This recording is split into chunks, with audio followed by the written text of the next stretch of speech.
혹시 요즘 밤에 자다가 자주 소변 때문에 깨시는 분들 많으실 겁니다.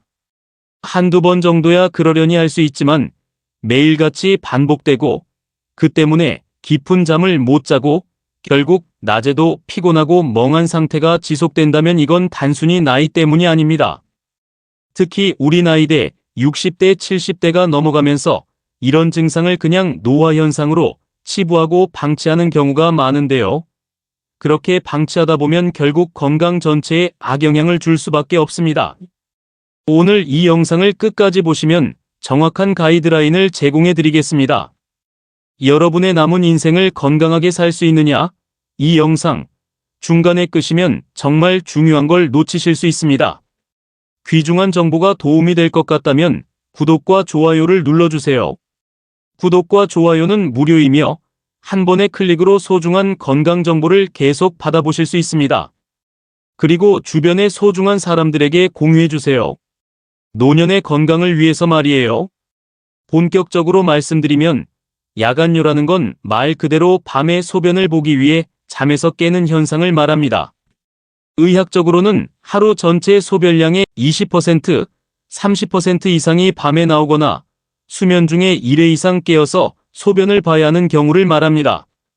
특히 여성보다 남성에게 많이 나타나지만 사실 여성도 폐경 이후에 급격히 증가하는 경향을 보입니다. 우리 몸의 노화와 밀접한 관련이 있기 때문이죠. 야간뇨의 가장 흔한 원인은 전립선 비대증입니다. 특히 남성분들 60대 넘어가면 거의 절반 이상이 전립선이 커지는 문제를 겪는데 이게 방광을 자극해서 밤에 소변을 자주 보게 만듭니다. 그런데 이게 단순히 전립선 때문만은 아닙니다. 여성분들도 방광 근육이 약해지거나 방광염, 과민성 방광 같은 질환이 있으면 똑같이 야간뇨가 나타납니다. 또한 신장 기능이 떨어지거나 심장에 이상이 있는 경우, 특히 신부전증을 앓고 있는 분들은 낮 동안 몸에 고였던 수분이 밤에 누웠을 때 혈액순환을 타고 신장으로 몰리면서 야간에 소변이 많아지는 현상이 생깁니다. 또 한 가지 중요한 원인이 바로 당뇨병입니다. 당뇨가 있으면 혈당을 조절하려고 몸에서 소변을 통해 당을 빼내려 하는데 이 과정에서 소변량이 많아지고 자연스럽게 밤에도 화장실을 자주 가게 됩니다.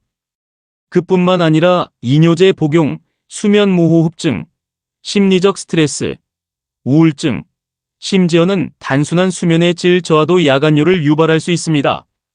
야간뇨를 가볍게 여기시면 절대 안 되는 이유는 생각보다 이게 삶의 질을 심각하게 무너뜨리기 때문입니다. 밤에 두세 번씩 깨서 화장실을 다녀오면 깊은 잠을 못 자게 되고 수면의 구조가 완전히 깨집니다. 결과적으로 낮에는 계속 피로감에 시달리고 집중력은 떨어지고 우울감이 심해지며 더 심하면 낙상의 위험도 커집니다. 특히 어르신들이 화장실 가려고 자다가 어두운 방에서 넘어져서 골절을 입는 사고 실제로 굉장히 많습니다. 그렇다면 해결책은 뭘까요? 일단 가장 먼저 정확한 원인을 찾는 게 핵심입니다. 그냥 무턱대고 약부터 드시는 분들이 있는데 절대 그렇게 하시면 안 됩니다. 전문적인 진료를 통해 전립선 문제인지, 방광 기능 저하인지, 신장이나 심장 문제인지, 아니면 단순히 생활습관 때문인지부터 명확히 진단받아야 합니다. 가장 기본적으로 실천하셔야 할 건 생활습관 교정입니다. 저녁 6시 이후에는 물을 너무 많이 드시지 않는 게 좋고 특히 카페인이나 알코올은 절대 금물입니다. 커피, 차, 술 모두 이뇨작용을 촉진하기 때문에 저녁에 드시면 밤새 화장실을 들락날락해야 할 확률이 높습니다. 또 잠자기 2시간 전엔 소변을 미리 보고 충분히 몸을 이완시키는 습관을 들이셔야 합니다. 만약 전립선 비대증이나 과민성 방광 등 구체적인 원인이 확인됐다면 그에 맞는 약물 치료나 생활요법이 필요합니다. 약물도 최근엔 비교적 부작용이 적고 효과적인 것들이 많이 나왔기 때문에 무조건 두려워하지 마시고 전문의 상담을 받으시는 게 좋습니다. 경우에 따라선 물리치료나 방광근육 강화 운동도 도움이 됩니다. 문제는 많은 분들이 그냥 나이 들어서 그런 거지라고 스스로 합리화하면서 병원에 가지 않는다는 겁니다.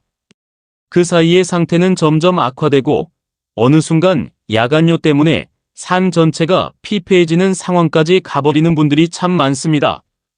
여러분, 야간뇨는 단순한 노화 현상이 아닙니다. 반드시 적극적으로 원인을 찾고 그에 맞는 관리를 하셔야 합니다. 오늘 말씀드린 내용 중에 혹시라도 자신이나 가족분들이 해당된다면 그냥 넘기지 마시고 반드시 검진부터 받아보시길 권유드립니다. 이 작은 실천이 여러분의 수면과 일상을 바꾸는 첫걸음이 될 겁니다. 더 궁금한 내용이나 구체적인 실천법은 영상을 끝까지 보시면 뒤에 나옵니다. 남의 이야기가 아닙니다. 제대로 관리하면 야간뇨는 충분히 개선될 수 있습니다. 오늘 이 영상이 도움이 되셨다면 구독과 좋아요 한번 눌러주시고 건강이 필요한 주변 분들에게도 꼭 공유해주세요. 노년의 건강 혼자만 알고 있으면 아무 소용없습니다. 함께 실천합시다. 1부 진짜 야간뇨, 가짜 야간뇨 구별법. 좋습니다. 이 부분이 정말 많은 분들이 혼동하시고 그래서 병을 더 키우는 경우가 많기 때문에 오늘은 진짜 야간뇨와 가짜 야간뇨를 어떻게 정확히 구별하는지 아주 자세하고 전문적으로 풀어드리겠습니다. 많은 분들이 밤에 잠을 자다가 자주 깨서 화장실을 다녀오면 무조건 야간뇨라고 생각하시는데요. 여기서 꼭 구분해야 할 게 있습니다. 정말 몸에 문제가 있어서 생기는 진짜 야간뇨와 생활습관이나 심리적인 이유로 착각하는 가짜 야간뇨가 있습니다. 진짜 야간뇨는 말 그대로 우리 몸의 생리적인 이상, 즉 전립선 비대증, 과민성 방광, 방광염, 신부전, 당뇨병 또는 특정 약물 복용 등으로 인해서 밤에 실제로 소변량이 많아지고 참을 수 없이 소변을 보기 위해 잠에서 깨는 경우를 말합니다. 이때의 특징은 몇 가지가 있습니다. 첫째, 실제로 화장실에 가서 상당한 양의 소변을 본다는 점입니다. 그냥 찔끔 나오는 게 아니라 몸속에 고여있던 수분이 실제로 배출되기 때문에 소변량이 확실히 있습니다. 둘째, 이런 상황이 거의 매일 반복되고 그로 인해 수면의 질이 뚜렷하게 떨어집니다. 셋째, 낮 동안에도 소변이 자주 마렵거나 소변을 시원하게 보는 느낌이 부족하다면 이건 몸 안에 뭔가 구조적인 문제나 질환이 있을 가능성이 높다는 신호입니다. 반대로 가짜 야간뇨는 조금 다릅니다. 이건 밤에 자꾸 잠을 얕게 자거나 스트레스나 불안감 때문에 자주 깨는 습관이 먼저 생기고 깬 김에 화장실에 가는 경우가 많습니다. 그러니까 원래 소변이 참을 수 없이 마려워서 깨는 게 아니라 수면 자체가 얕거나 중간에 자꾸 깨서 그냥 화장실 가자 하고 가보니 사실 소변량이 별로 없고 심하면 몇 방울 나오는 수준일 때가 많습니다. 이럴 땐 아무리 병원에 가서 전립선이나 방광 검사를 해봐도 특별한 이상이 안 나옵니다. 대신 수면장애, 우울증, 불안장애 또는 평소 너무 늦은 저녁 시간에 물이나 차, 특히 카페인 음료를 많이 마시는 습관이 원인인 경우가 대부분입니다. 이 둘을 구별하는 가장 확실한 방법은 바로 야간 소변량 기록입니다.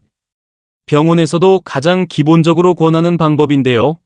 최소 3일에서 7일 정도 집에서 본인이 밤에 몇 번 일어났는지, 일어날 때마다 소변을 얼마큼 봤는지를 기록하는 겁니다. 이걸 전문 용어로 야간뇨 일지라고 부르는데 이 기록을 보면 정말로 밤 사이에 소변량이 많아졌는지 아니면 단순히 잠을 자주 깨서 심리적으로 착각하는지를 쉽게 구분할 수 있습니다. 또한 낮 동안의 소변 패턴도 살펴보셔야 합니다. 진짜 야간뇨가 있는 분들은 낮에도 소변이 자주 마렵거나 한 번에 소변을 시원하게 보지 못하는 경우가 많습니다. 반면 낮에는 아무 문제 없다가 밤에만 그런 경우는 수면장애 쪽을 먼저 의심해야 합니다. 그리고 중요한 부분이 바로 물 섭취입니다. 많은 분들이 물을 아예 안 마시면 야간뇨가 안 생기겠지 하고 생각하시는데 이건 절대 건강에 좋은 방법이 아닙니다. 오히려 물을 제대로 마시지 않으면 탈수나 신장 문제를 더 악화시킬 수 있습니다. 중요한 건 물을 마시는 시간대입니다. 오전, 점심, 이른 저녁까지는 충분히 물을 마시고 저녁 6시 이후에는 물, 차, 커피, 술을 최소화하시는 게 핵심입니다. 정리하자면 진짜 야간뇨는 실제로 소변량이 많고 구조적인 문제나 질환이 동반되는 경우가 많으며, 가짜 야간뇨는 수면의 질 저하나 심리적인 요인, 잘못된 습관에서 비롯되는 경우가 많습니다. 이걸 스스로 구분하는 게 어렵다면 반드시 병원에서 간단한 소변 검사, 전립선 초음파, 방광기능 검사 등을 통해 확진을 받으시는 걸 권유드립니다. 또 야간뇨는 단순히 방광이나 전립선의 문제로만 생각하시는 분들이 많은데, 사실 그 이면에는 다양한 원인이 숨어 있습니다. 신장 기능 저하가 대표적입니다. 우리 신장은 혈액을 걸러 노폐물을 배출하고 체내 수분과 전해질을 조절하는 중요한 역할을 합니다. 그런데 신장 기능이 떨어지면 낮 동안 몸에 고였던 수분이 밤에 소변으로 한꺼번에 빠져나오면서 야간뇨가 심해지는 겁니다. 특히 당뇨나 고혈압을 오래 앓은 분들은 신장이 서서히 손상되는 경우가 많기 때문에 야간뇨를 가벼운 증상으로 넘기지 말고 반드시 신장 검사를 해보셔야 합니다.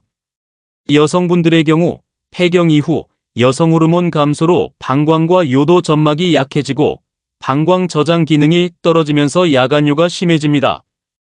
또 골반저근이 약화돼 빈뇨, 요실금까지 동반되는 경우가 많습니다. 그래서 여성분들은 골반저근 강화 운동과 호르몬 관리도 적극적으로 병행하셔야 합니다. 고혈압과 야간뇨의 관계도 빼놓을 수 없습니다. 고혈압이 심해지면 신장과 혈관이 손상되고 약물 부작용으로 밤에 소변이 자주 마려울 수 있습니다. 특히 야간 고혈압이 동반되면 심장과 신장에 무리가 가면서 야간뇨가 더 심해질 수 있기 때문에 혈압 관리와 약물 복용 시간을 반드시 조절하셔야 합니다. 수면 호르몬인 멜라토닌도 야간뇨에 영향을 미칩니다. 나이가 들면서 멜라토닌 분비가 줄어들고 이로 인해 수면의 질이 떨어질 뿐만 아니라 밤에 소변이 많이 만들어지는 현상이 나타납니다. 잠들기 최소 2시간 전부터 밝은 조명과 전자기기 사용을 줄이고 필요하다면 멜라토닌 보충제를 활용하시는 것도 방법입니다. 복부 비만과 근감소증도 야간뇨를 악화시키는 중요한 원인입니다. 복부 비만이 심하면 내장 지방이 방광을 압박해 저장 용량이 줄고, 근감소증으로 방광과 골반저근 지지력이 약해지면 소변을 참는 능력이 떨어지기 때문입니다. 체중 조절과 근력 운동, 단백질 섭취를 꾸준히 실천하셔야 합니다. 또 많은 분들이 무심코 하는 소변 참기 습관도 방광 기능을 약화시키고 결국 야간뇨로 이어질 수 있습니다. 소변이 마렵다는 신호가 오면 바로 해결하는 습관을 들이셔야 합니다. 스트레스도 야간뇨를 악화시키는 큰 원인입니다. 교감신경이 과도하게 활성화되면서 방광이 예민해지고 빈뇨와 야간뇨가 심해집니다. 스트레스 관리와 마음 안정도 필수입니다.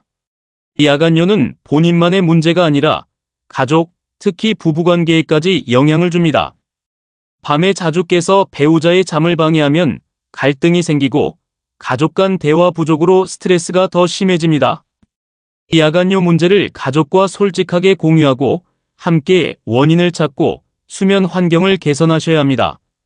야간뇨가 계속되면 아침에 일어났을 때 소변을 다 본 느낌이 들지 않고 잔뇨감이 남는 경우가 많습니다.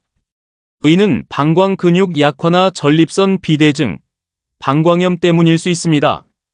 정확한 원인 파악과 골반적인 운동, 방광 기능 강화가 필요합니다. 야간뇨로 인해 수면의 질이 무너지면 낮 동안 심한 졸림증과 기억력 저하가 동반되고 심하면 치매 위험까지 높아집니다. 충분한 수면 확보와 뇌자극 운동, 균형 잡힌 식단을 병행하셔야 합니다. 계절별로도 야간뇨가 심해질 수 있습니다.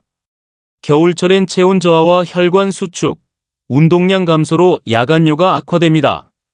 여름엔 땀 배출로 탈수가 오히려 방광을 자극할 수 있습니다. 실내 온도 습도 관리 수분 조절을 계절에 맞게 조정하셔야 합니다. 야간뇨 때문에 밤마다 힘들어하시는 분들, 특히 스스로 그냥 나이 때문이겠지 하고 넘기는 분들이 많습니다. 하지만 제대로 원인을 찾고 구분만 잘해도 여러분의 수면의 질과 삶의 질이 완전히 달라질 수 있습니다. 괜히 약을 남용하거나 엉뚱한 방법으로 고생하실 필요 없습니다. 뒤에 영상을 더 보시면 조정법, 실천하는 방법 등 자세하게 알려드립니다. 2부 야간뇨를 줄이는 한방과 자연요법. 약물만으로 해결이 안 되는 경우가 많아 실제로 많은 분들이 관심을 갖고 계신 야간뇨를 줄이는 한방과 자연요법에 대해 깊이 있고 현실적으로 풀어드리겠습니다. 사실 야간뇨라는 게 약을 먹는다고 단번에 없어지는 증상은 아닙니다. 특히 몸이 약해지거나 만성질환이 겹쳐있는 우리 시니어 세대는 약물만으로 부족한 경우가 많습니다. 그래서 많은 분들이 한방이나 자연요법을 병행해서 몸 전체를 다스리며 야간뇨를 완화시키려는 시도를 하십니다. 그런데 여기서 중요한 게 무턱대고 민간요법에 의존하는 게 아니라 실제로 어느 정도 근거가 있고 부작용 걱정 없이 안전하게 실천할 수 있는 방법을 정확히 아셔야 한다는 겁니다. 먼저 가장 많이 활용되는 게 바로 옥수수 수염차입니다. 이건 오래전부터 전통적으로 방광염이나 빈뇨, 야간뇨에 쓰였던 자연요법 중 하나입니다. 옥수수 수염은 이뇨작용을 아주 부드럽게 도와주면서 방광을 안정시켜주는 효과가 있는 것으로 알려져 있습니다. 특히 급성 방광염이 아닌 경우 가볍게 옥수수 수염을 끓여서 따뜻하게 마시면 방광이 자극을 덜 받고 야간뇨가 조금씩 완화되는 경우가 많습니다. 다만 신장 기능이 너무 나쁘신 분들은 반드시 의료진과 상의하셔야 합니다. 또 많이 추천되는 게 바로 율무차입니다. 율무는 몸 안의 습기를 빼주고 잔잔하게 이뇨작용을 도우며 염증을 가라앉히는 데 쓰입니다. 특히 평소 몸이 잘 붓거나 소변을 시원하게 보지 못하는 느낌이 드는 분들, 야간뇨와 함께 잔뇨감이 있는 분들에게 도움이 될 수 있습니다. 물론 율무차 역시 과하게 드시지 말고 하루 한두 잔 정도를 따뜻하게 마시는 게 적당합니다. 그 다음으로 자주 언급되는 게 족욕입니다. 특히 저녁 시간에 따뜻한 물에 발을 담그고 1015분 정도 족욕을 하면 몸의 말초, 혈액순환이 좋아지고 긴장이 풀리면서 방광 근육의 과민성도 줄어듭니다. 실제로 방광이 너무 예민해져서 야간뇨가 심한 분들에게 족욕은 수면의 질을 높이고 소변 자극을 완화하는 데 꽤 도움이 됩니다. 무엇보다도 간단하게 집에서 실천할 수 있다는 장점이 있습니다. 또 한방에서는 복부와 허리 주변을 따뜻하게 하는 것이 굉장히 중요하다고 봅니다.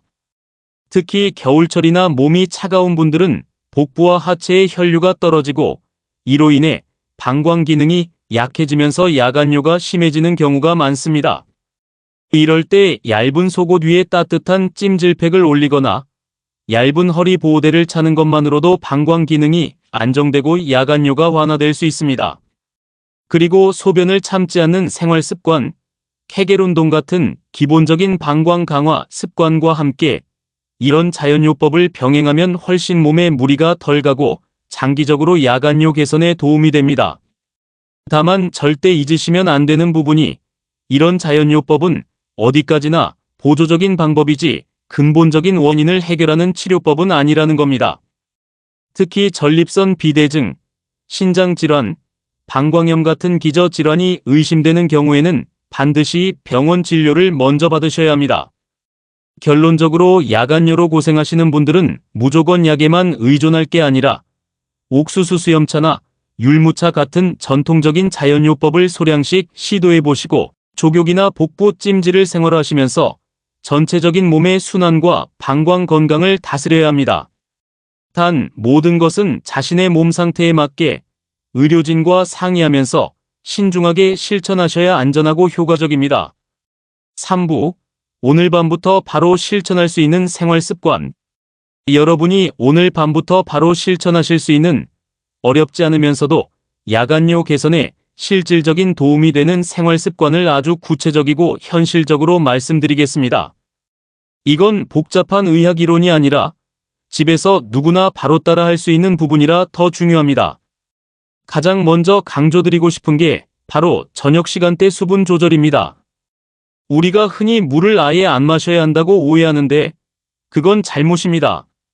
낮 동안은 충분히 물을 드셔야 신장 기능과 혈액순환이 원활해집니다. 그런데 저녁 6시 이후부터는 물, 차, 커피, 술 섭취를 최소화해야 합니다. 특히 술이나 커피는 이뇨작용을 강하게 만들기 때문에 저녁에 드시면 밤새 화장실을 들락날락하게 되는 겁니다. 오늘 저녁부터 딱 6시 이후에는 따뜻한 물도 조금씩만 드시고 특히 차나 커피는 절대 삼가셔야 합니다. 그 다음은 잠들기 2시간 전에는 반드시 화장실을 미리 다녀오시는 습관을 들이셔야 합니다. 그냥 자기 직전에 가는 게 아니라 잠들기 2시간 전쯤 한 번, 그리고 자기 직전에 한 번, 이렇게 2번을 규칙적으로 가시면 밤새 방광에 남는 소변량이 훨씬 줄어듭니다. 그리고 오늘 밤부터 꼭 실천하셔야 하는 게 수면 환경 정비입니다. 침대 주변에 작은 간접 조명을 설치하세요. 깜깜한 상태에서 화장실 가려고 일어나다 보면 균형을 잃고 넘어질 위험이 큽니다. 간접 조명을 켜두면 눈이 편안하고 화장실을 가는 동선도 안전합니다. 특히 미끄럼 방지 매트를 깔고 가는 길에 걸리적거리는 물건은 오늘 밤 자기 전 반드시 치워두시기 바랍니다. 또 한 가지는 침실 온도 관리입니다. 특히 겨울철에 방이 너무 춥거나 공기가 건조하면 혈관이 수축하고 몸이 긴장하면서 방광 기능이 약해질 수 있습니다. 실내 온도는 20도 내외, 적절한 습도는 50% 정도 유지하시면 훨씬 안정적인 수면과 방광 건강을 지킬 수 있습니다. 마지막으로 오늘 밤부터 바로 시작하실 수 있는 가장 쉬운 운동, 누워서 하는 케겔 운동입니다. 자기 전에 침대에 누워서 항문을 살짝 조였다가 푸는 동작을 10번만 해보세요. 이걸 매일 꾸준히 하면 방광을 지지하는 골반저근이 강해지고 야간뇨 개선에 큰 도움이 됩니다. 이렇게 정리하자면 오늘 밤부터 실천할 수 있는 건 저녁 수분 조절, 자기 전 화장실 2번 가기, 침실 안전 점검과 조명 설치, 실내 온도 습도 관리, 그리고 케겔 운동입니다. 이 작은 실천들이 쌓이면 몇 주 내에 확실한 변화를 체감하실 수 있습니다. 야간뇨는 절대 방치하시면 안 되는 문제입니다. 여러분의 삶의 질과 안전을 지키는 데 아주 중요한 부분입니다. 이렇게 말씀드린 내용이 도움이 되셨다면 고정 댓글을 꼭 클릭해 보시고 더 자세한 실천법과 생활습관 개선법을 확인해 주시기 바랍니다. 그리고 건강이 필요한 주변 분들에게도 이 소중한 정보를 꼭 공유해 주세요. 야간뇨는 혼자서 끙끙 앓을 일이 아닙니다. 함께 관리하고 개선해 나갈 수 있습니다. 저는 또 유익한 영상으로 찾아오겠습니다. 감사합니다.